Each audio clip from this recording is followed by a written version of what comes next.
to speed on this controversial man. Trace? Megan, Julian Assange has been accused of hacking for more than 20 years. In fact, in the mid-90s, Assange and his friends were so good on computers they could track detectives who were tracking them. Assange was eventually caught and prosecuted but escaped prison by vowing not to reoffend. And for a few years, he kept his word, working as a researcher for an author writing a book about the Internet underground. The author said Assange was, quote, quite interested in the concept of ethics and what government should and should not do. In 2006, he began WikiLeaks with a group of like-minded people across the World Wide Web. Assange came to prominence in 2020 with a massive release of classified U.S. military documents, including video that showed a U.S. helicopter allegedly shooting civilians in Iraq. The military points out one of the so-called civilians was carrying what appeared to be a rocket-propelled grenade launcher. He remains wanted by the U.S. government. In 2010, Assange was also accused of rape and sexual assault in Sweden. The assault allegation had been dropped. The rape accusation stands. Assange claims the encounter was consensual, but fears that if he turns himself into the Swedes, he'll wind up extradited to the U.S., so he remains holed up at the Ecuadorian embassy in London. In July, WikiLeaks released hacked emails that showed the Democratic National Committee favoring Hillary Clinton over Bernie Sanders. That leak forced DNC National Committee Chair Debbie Wasserman Schultz to step down.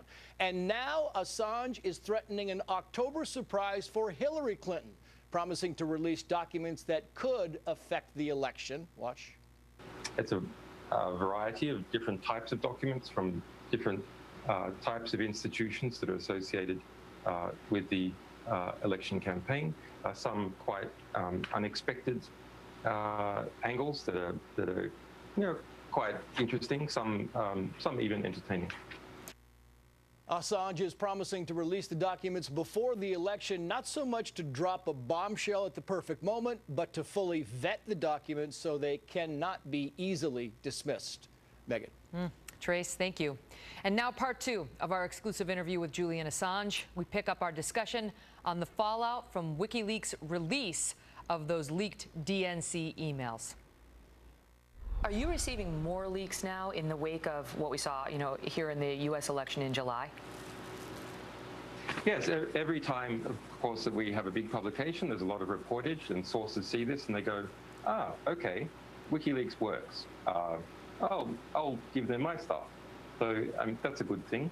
Unfortunately, it means that we're drowning, having to work around the clock. There was a lot of speculation here in the United States that perhaps Russia was behind the hack of the DNC. I know you're not giving up your source, but there was also speculation about whether your source was inside the DNC and whether it may have potentially been a man named Seth Rich who was killed. He was shot in what police initially said looked like a robbery just last month.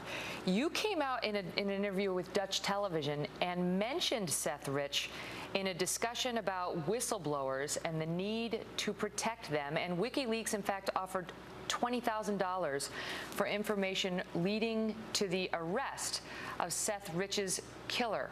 Why are you so interested in Seth Rich's killer? We're very interested in anything that might be a threat to alleged WikiLeaks sources. The police have offered $25,000. We have offered $20,000. We're not saying that Seth Rich's death necessarily is connected to our publications. That's something that has to be established.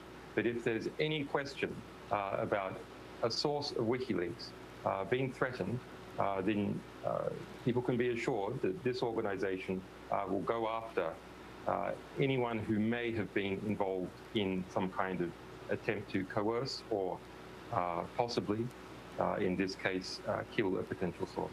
Do you have any suspicions on who may have been behind his murder? We have received a variety of information. We will be reporting that information to the police. I don't think the information so far is enough to start pointing any direct fingers. We don't want to compromise the police investigation. Trying to read you, Julian, and whether you, I know you don't want to reveal your source, but it certainly sounds like you're suggesting a man who leaked information to WikiLeaks was then murdered.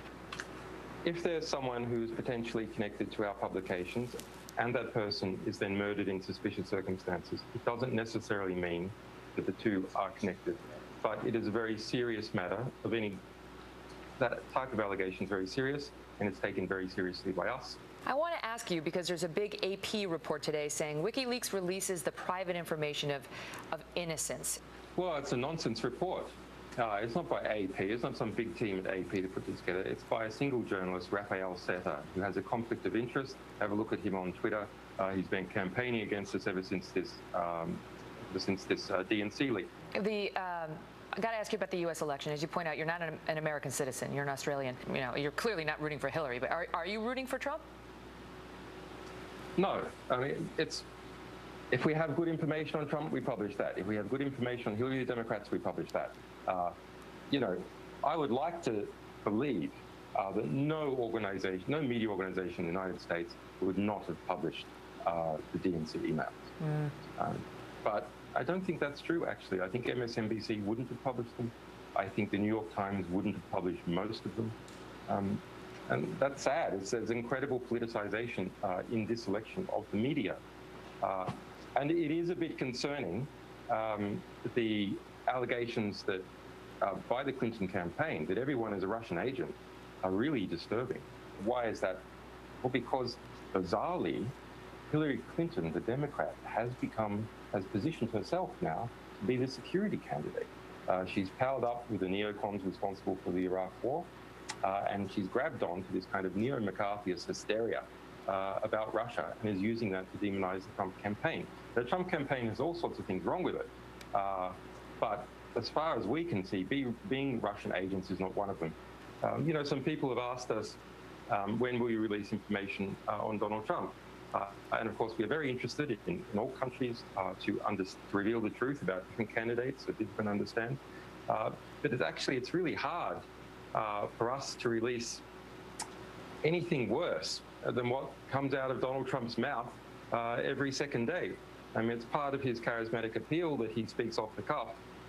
But, you know, that's difficult for Donald Trump to overcome a lot of those things, even with a lot of great material coming out by WikiLeaks or other publications. Right, and you don't do the hacking. You just do the releasing.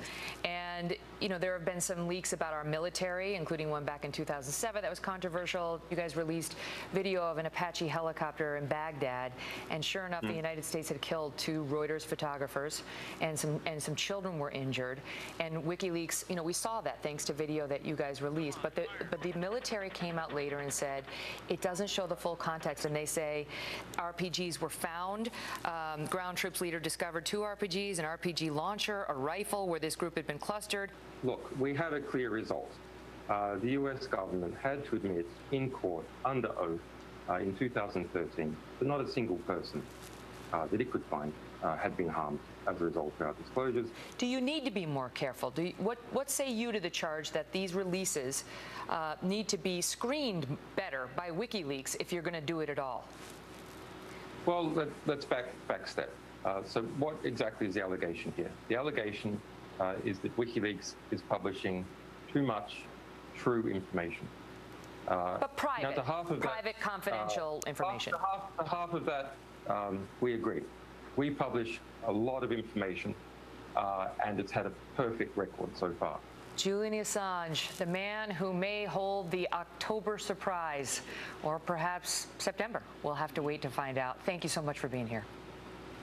Thank you, Mika.